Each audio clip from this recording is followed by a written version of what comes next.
Alhamdulillah allazi amarna bil ittihadi wal ittifaq wan nahana anit tafarruq wat tanajju'i fi kitabihil karim. Ashhadu an la ilaha illallah wahdahu la syarikalah wa ashhadu anna Muhammadan abduhu wa rasuluh. Allahumma salli wa sallim ala Muhammad wa ala alihi wa ashabihi ajma'in. Amma ba'd. Ayuhan nas, ittaqullaha haqqa tuqatih wa la tamutunna illa wa antum muslimun. Faqala Allahu ta'ala fil Qur'anil Karim, a'udzu billahi as-sami'il 'alimi minasy syaithanir rajim. Wa daraballahu masalan qaryatan kanat aminatan mutmainnah ya'tiha rizquha ragadan min kulli makan fakafarat bi an'umillah fa'azaqaha Allahu libasal ju'i wal khawf bima kanu yasna'un. Wa qala aidan fil ayatil ukhra, walau anna akhlal qura amanu wattaqau la fatahna alaihim barakatim minas sama'i wal ard walakin kazzabu fa akhadnahum bima kanu yaksibun. Sadaqallahul azim. Ikhwatu iman, ahli Jum'ah rahimakumullah. Bersamaan dengan hari jadinya Republik yang amat kita cintai ini, yang tanpa terasa sudah memasuki tahun ke-80. Jika kita ukur dan pertimbangkan, seharusnya para penghuni negeri ini dalam perjalanan bangsa yang sudah 80 tahun itu sudah mencapai derajat sebagai kaum yang sejahtera. Dikarenakan Indonesia dibandingkan dengan negara-negara lain, kita sangat layak negeri ini diberi predikat sebagai baldatun thayyibatun wa rabbun ghafur. Negeri yang benar-benar pantas disebut sebagai surga dunia. Dikarenakan seluruh potensi alam di negeri ini sangat-sangat menjanjikan dan sangat-sangat layak menjadikan seluruh rakyatnya hidup sejahtera. Namun dalam kenyataannya, ikhwatu iman, kita masih merasa mendapatkan kesulitan dari berbagai aspek kehidupan, terutama dalam urusan ekonomi. Padahal tidak ada alasan negeri ini munculnya pengangguran yang meningkat. Tidak ada alasan buat negeri ini rakyatnya selalu mengantri menunggu bantuan-bantuan sosial. Apa yang terjadi sesungguhnya? Negeri kita adalah negeri yang sangat kaya raya.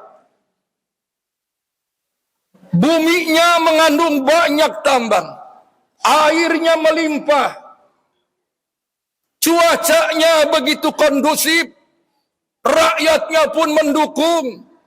Kita merdeka secara de facto, merdeka secara de jure, tetapi kita saat ini masih merasakan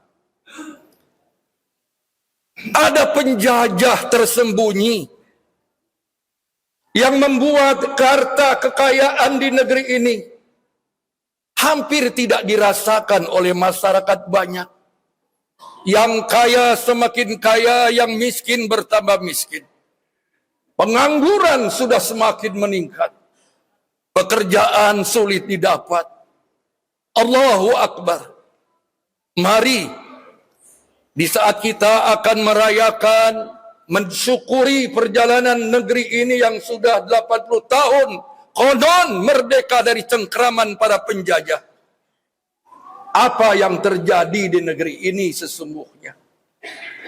Untuk menjawab semua itu, ikhwatu iman, khatib akan memberikan sedikit penjelasan merujuk dalam sebuah hadis dari Ibnu Abbas radhiyallahu anhu yang diriwayatkan oleh Imam At-Tabrani, di mana Rasulullah sallallahu alaihi wasallam jauh-jauh hari mensitir khamsun li khamsin, ada 5 perbuatan buruk yang akan mendatangkan 5 macam bencana. Yang pertama, ikhwatu iman, mana qada qaumun al-akhdu ila sulito alaihim aduwuhum. Kehancuran satu kaum, kehancuran satu masyarakat, satu bangsa dan negara bisa disebabkan karena di negara itu banyak bermunculan orang-orang yang pandai berjanji, pandai bersumpah, tetapi mereka pun sangat pandai untuk berdusta dan berkhianat. Jika di satu negara sudah banyak bermunculan orang-orang pendusta, sulito alaihim aduhum, maka kaum itu, bangsa itu, negara itu akan dikuasai, akan diatur, akan disetir, walaupun tidak nampak, oleh para musuh-musuh mereka. Luar biasa. Prediksi Nabi itu luar biasa. Apabila satu bangsa sudah banyak bermunculan dari bangsa itu sendiri para pendusta, para pengkhianat, maka bangsa tersebut akan disetir oleh musuh-musuh mereka. Musuh akidah, musuh keyakinan, musuh dalam hal ideologi, musuh-musuh dari sisi apapun. Ikhwatu iman, kita amat merasakan itu. Kita tahu di negeri ini, apabila orang yang akan menjadi pimpinan, mulai dari bupati, wali kota, gubernur, bahkan presiden, dilakukan prosesi sumpah jabatan, termasuk anggota dewan, menghadirkan petugas dari Kementerian Agama secara formal, membawa kitab suci masing-masing. Dalam hal ini umat Islam membawa Al-Quran, disimpan di atas kepala. Siaran langsung disaksikan oleh khalayak banyak. Seluruh masyarakat di negeri ini menyaksikan prosesi sumpah jabatan. Dengan lantang dan penuh keyakinan dia berucap, demi Allah, saya bersumpah tidak akan menerima dan memberi sesuatu secara langsung atau tidak langsung yang terkait dengan jabatan saya. Dalam prakteknya, justru sumpah dan janjinya itu yang dilanggar. Dia lebih memperkaya diri, memperkaya keluarganya, memperkaya golongannya. Dia lupakan rakyat. Dia dustai semuanya. Dan ini yang dinyatakan oleh Rasul sebagai sebuah pelajaran dan renungan buat kita. Negara yang kaya, sekaya negeri ini, tidak ada alasan negeri ini sengsara. Kita besar, kita luas, penduduknya banyak, potensi alamnya melimpah. Tidak ada yang membuat kita harus miskin. Tetapi kenyataannya kesulitan demi kesulitan, rejim demi rejim, selalu membuat keributan dan keresahan? Jawabannya karena banyak para pendusta, banyak para pengkhianat yang tidak lagi memikirkan kepentingan rakyat dan bangsanya. Pidato tinggal pidato, tetapi dalam prakteknya masih belum terasa. Allahu Akbar.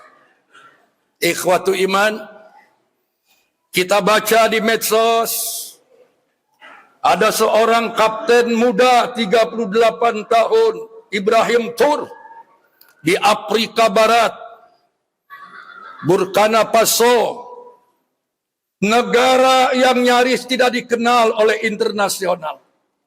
Tapi sosok pemuda Ibrahim Tur ini langsung mengambil alih pemerintahan Afrika Barat. Karena dia sudah mencermati dan mengamati negeri ini negeri kaya. Segala macam tambang ada di bumi itu, terutama emas. Berpuluh-puluh tahun kekayaan di negerinya dieksploitasi ke barat. Maka dari itu dia coba ambil alih seluruhnya. Dan terasa betul jika sosok seorang pemimpin benar-benar ikhlas tulus, paham janjinya dengan Allah, dia bangun rumah-rumah rakyat di berbagai pelosok negeri itu. Dan kesejahteraan terasa dari wajah-wajah penduduknya. Negara kecil, Afrika gersang. Tapi Allah memberikan karunia kekayaan tambang emas. Dan tambang-tambang lainnya. Negeri kita di atas itu. Gunungnya mengandung kekayaan yang melimpah. Lautnya mengandung kekayaan yang melimpah. Apa yang kurang dari negeri ini? Apabila para pengatur negeri ini tidak bersyukur, maka tentu saja yang menderita adalah rakyat yang dipimpinnya. Yang kedua, ikhwatu iman, wa ma hakamu bi ghairi ma anjalallahu illa fasafihimul faqr. Penyebab satu bangsa, satu negara hancur, goyang dan tidak ada lagi kekuatan apabila negeri itu tidak mau diatur oleh hukum Allah. Indonesia mayoritas orang Islam. Kita ini kaum muslimin mayoritas di negeri ini. Tetapi kita banyak yang alergi diatur oleh hukum Allah. Siapa yang menghidupkan kita?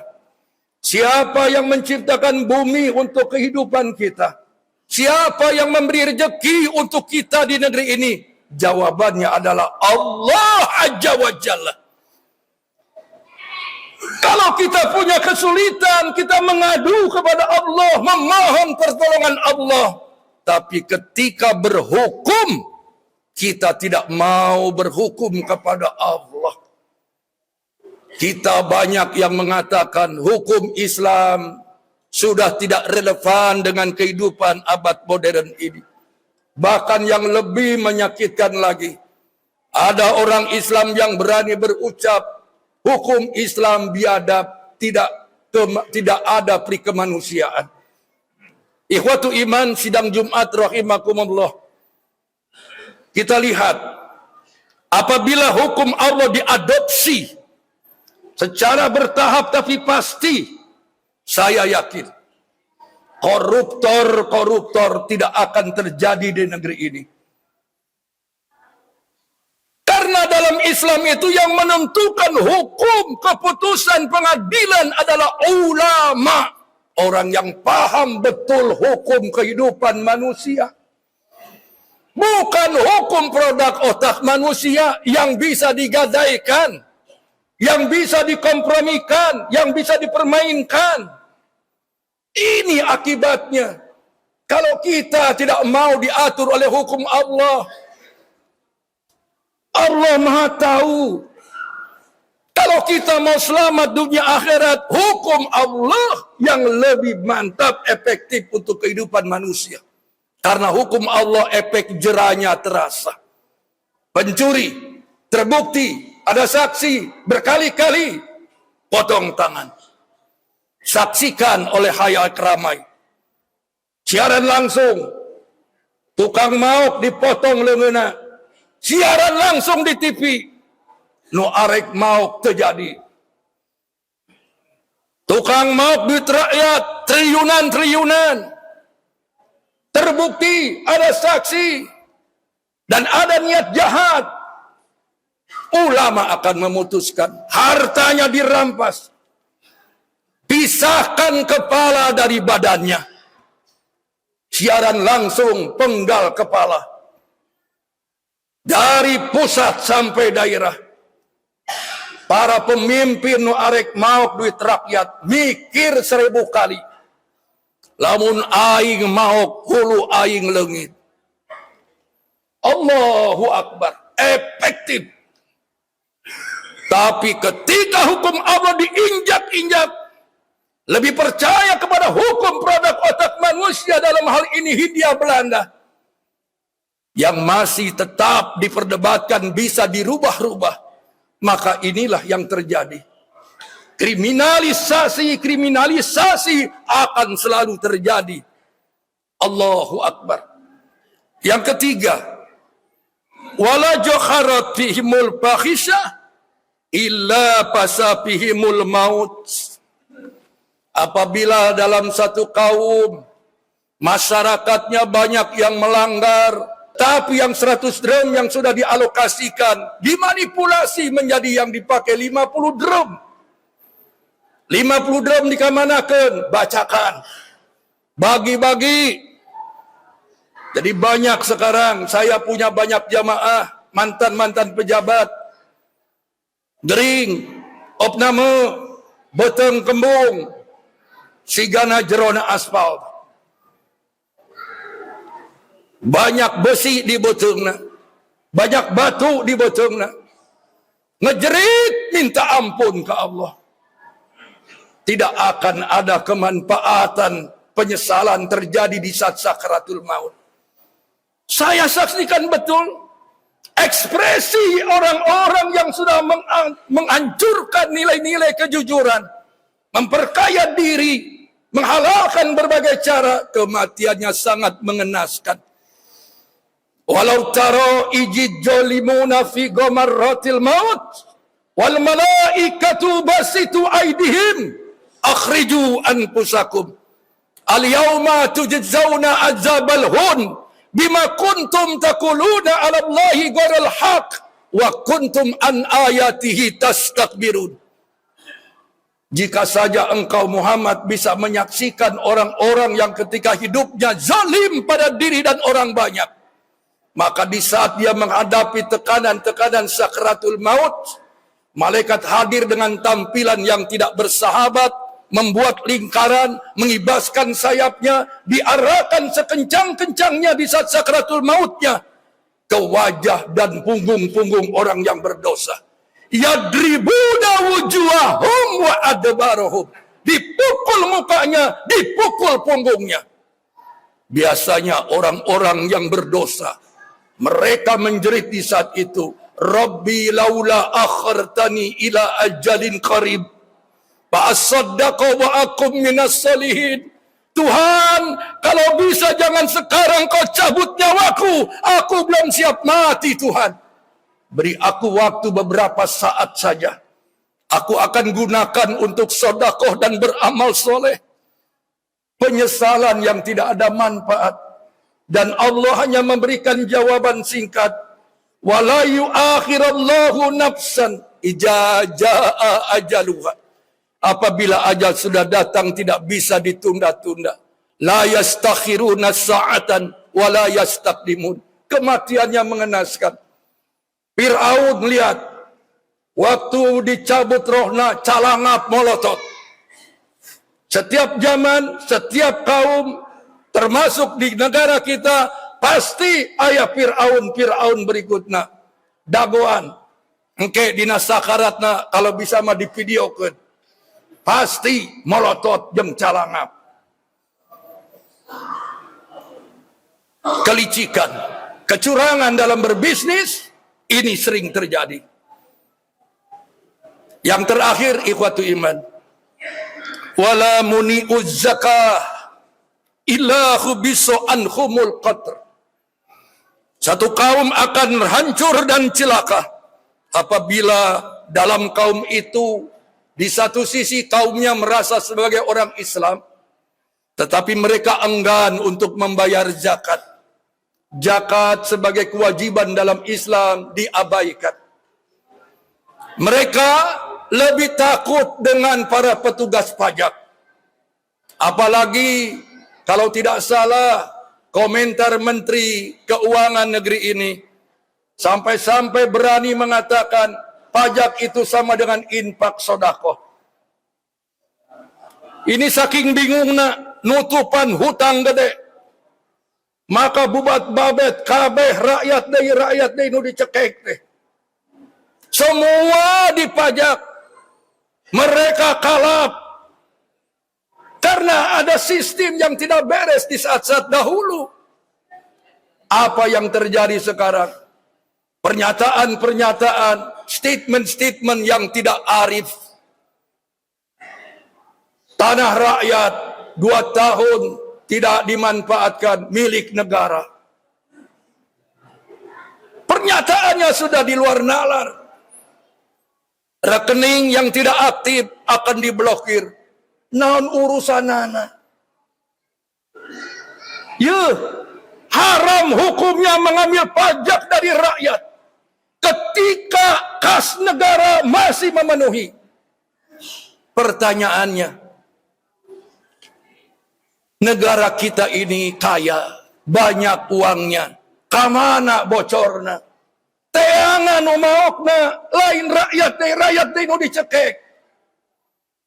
Tangkap yang mau itu, miskinkan mereka, peperihan dibunuh ente, cing atuh kumpulkan dari duitna, jangan bebani rakyat yang sudah terbebani.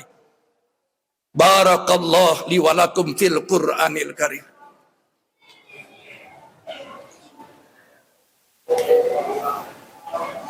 Alhamdulillah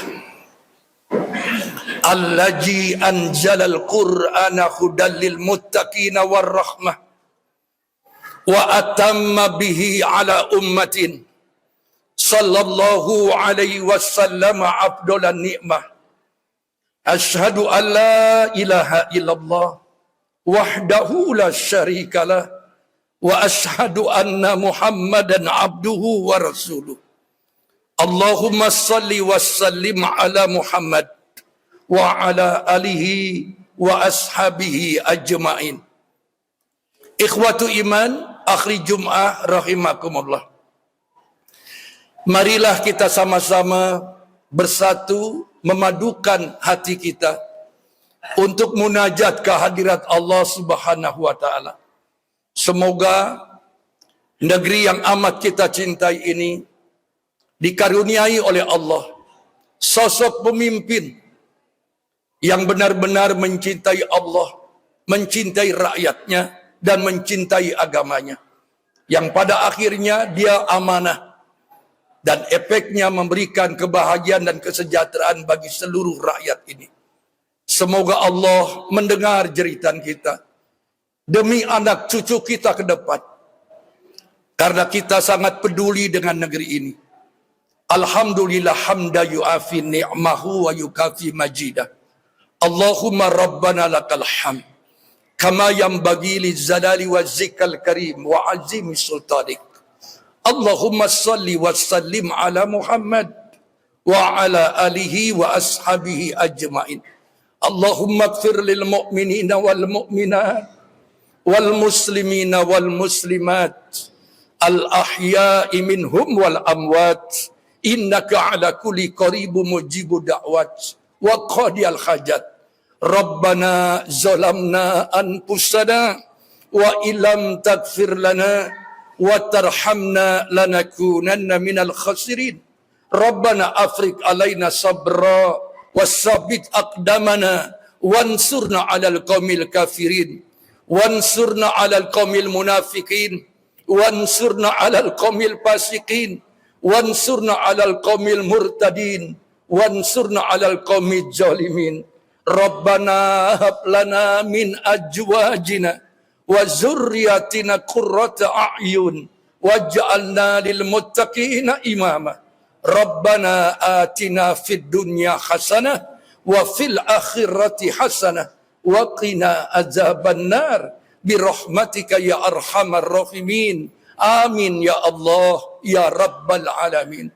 Aqulu qawli hadza wa astaghfirullah li wa lakum. Wassalamu alaikum warahmatullahi wabarakatuh.